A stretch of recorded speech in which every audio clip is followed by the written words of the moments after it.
بسم اللہ الرحمن الرحیم۔ اردو لرننگ پی کے ناظرین کرام، میری طرف سے محبت بھرا سلام۔ میں گواہی دیتا ہوں کہ اللہ کے سوا کوئی معبود نہیں، وہ یکتا ہے، اس کا کوئی شریک نہیں۔ اور میں یہ بھی گواہی دیتا ہوں کہ حضرت محمد صلی اللہ علیہ وآلہ وسلم اللہ کے بندے اور آخری رسول ہیں۔ محترم ناظرین کرام، ہم اپنی آج کی ویڈیو میں حضرت شیخ عبدالقادر جیلانی پیران پیر دستگیر رحمۃ اللہ علیہ اور ایک بوڑھے آدمی کا قصہ بیان کریں گے۔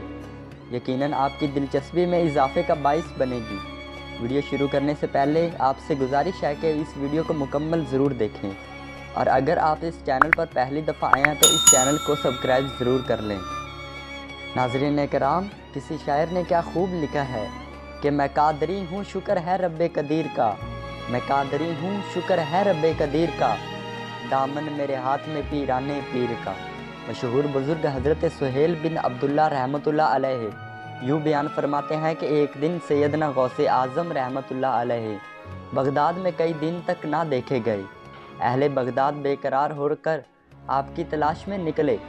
لوگوں نے دیکھا کہ دریائے دجلہ کے کنارے میں آپ چہل قدمی فرما رہے ہیں اور مچھلیاں آپ کے قدموں کا بوسہ لے رہی ہیں۔ اتنے میں نماز ظہر کا وقت ہو گیا۔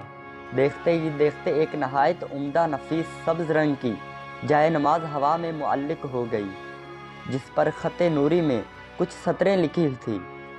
ترجمہ یوں ہے کہ بے شک اللہ کے اولیاء پر نہ خوف ہے اور نہ کوئی غم ہے۔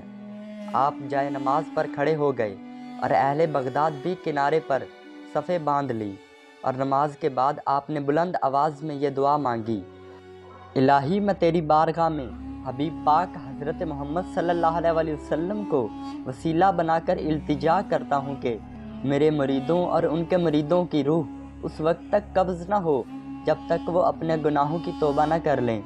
اس وقت آپ رحمۃ اللہ علیہ کے جسم اقدس سے سبز رنگ کا نور نکل رہا تھا، اور غیب سے ندا آ رہی تھی کہ اے بندے، خوش ہو جا، ہم نے تیری دعا قبول فرما لی۔ بالکل اسی طرح حضرت شیخ عبدالقادر جیلانی پیران پیر دستگیر رحمۃ اللہ علیہ کے صاحبزادے حضرت شیخ عبدالرزاق رحمۃ اللہ علیہ ارشاد فرماتے ہیں کہ اس وقت میرے والد محترم حضور سیدنا عبدالقادر جیلانی رحمۃ اللہ علیہ نے اس وقت تک حج کی سعادت حاصل نہ کی جب تک آپ کی ولایت کے احکام جاری نہ ہو سکے۔ فرماتے ہیں کہ ایک حج کے موقع پر میں نے آپ کے اونٹ کی مہار تھامے جا رہا تھا۔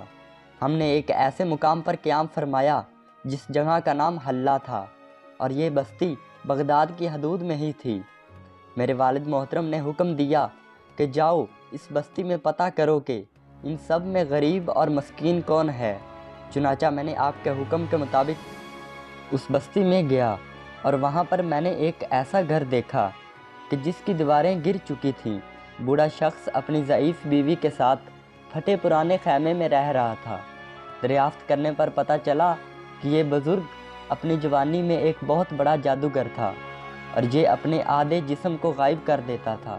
پھر اللہ تعالیٰ نے اس کو توفیق دی اور اس نے برے کاموں کو چھوڑ دیا۔ جیسے ہی اس نے یہ کام چھوڑے تو اس پر اللہ تعالیٰ کی آزمائش آئی اور وہ مشکل حالات میں آ گیا۔ خیر، میں نے والد محترم سے ان دونوں کے پاس رات بسر کرنے کی اجازت مانگی تو انہوں نے اجازت دے دی۔ آپ نے اپنے تمام مریدوں اور ساتھیوں سمیت ٹوٹے پھوٹے گھر میں قیام فرمایا۔ اس قصبے کے تمام ہمراہ اور مشائخ نے ان کی آمد کا سنا تو دوڑتے ہوئے آئے اور کہنے لگے کہ ہمارے ہاں قیام فرما لیں، تو آپ نے ان کی درخواست قبول نہ فرمائی۔ اس پر شہر کے سب لوگ اونٹ، بکری اور دیگر تحائف لے کر اس بوڑھے کے گھر آ گئے۔ چنانچہ وہاں مال و دولت کے انبار لگ گئے۔ لوگ دور دراز سے آپ کی زیارت کرنے کے لیے آتے اور اپنے ساتھ بہت کچھ لاتے۔ آپ نے اپنے ساتھیوں سے فرمایا کہ میں ان تمام تحائف سے دستے بردار ہوتا ہوں، اور میرے ساتھی بھی۔ یہ تمام چیزیں اس غریب مفلس میزبان کو بخش دیں گے۔ چنانچہ اس فیصلے کے بعد آپ نے سب کچھ وہیں چھوڑ دیا اور سحری کے وقت وہاں سے روانگی اختیار فرما لی۔ حضرت شیخ عبدالرزاق رحمۃ اللہ علیہ بیان فرماتے ہیں کہ میں ایک برس کے بعد اس قصبے سے گزرا، اور میں نے دیکھا کہ اللہ تعالیٰ نے اس کے مال و دولت سے اس قدر برکت فرمائی کہ وہ گھر مال و دولت اور مویشیوں سے بھرا ہوا تھا۔ میں نے اس بزرگ سے پوچھا کہ آخر کیا اس نے کیا کہ حضور عبد القادر جیلانی رحمۃ اللہ علیہ نے اس کے گھر میں قیام فرمایا۔ کہا کہ میں نے غائبانہ طور پر حضرت شیخ عبد القادر جیلانی رحمۃ اللہ علیہ سے بہت محبت کیا کرتا تھا اور نیاز پکا کر اللہ کی راہ میں بانٹا کرتا تھا۔ ناظرین کرام، ہم بھی ہر ماہ لنگر غوثیہ کا اہتمام فرماتے ہیں۔ لوگ آج کے زمانے میں بھی 11ویں شریف کا لنگر کرتے ہیں اور اپنے مال و دولت جمع پونجی سے پیسے نکال کر لنگر غوثیہ کو اللہ کی راہ میں پیش کرتے ہیں۔ ناظرین کرام، یہ شان اور مرتبہ ہوتا ہے اولیاء کرام کا۔ امید کرتا ہوں آج کی ویڈیو سٹوری آپ کو بہت اچھی لگی ہوگی۔ اگر ویڈیو اچھی لگی تو اس ویڈیو کو لائک کر دیں، اور اگر آپ اس چینل پر پہلی دفعہ آئے ہیں تو اس چینل کو سبسکرائب کریں اور ساتھ ہی لگے بیل آئیکن کو ضرور دبائیں تاکہ اگلی آنے والی نئی اسلامی ویڈیو آپ کو سب سے پہلے مل سکے۔ شکریہ۔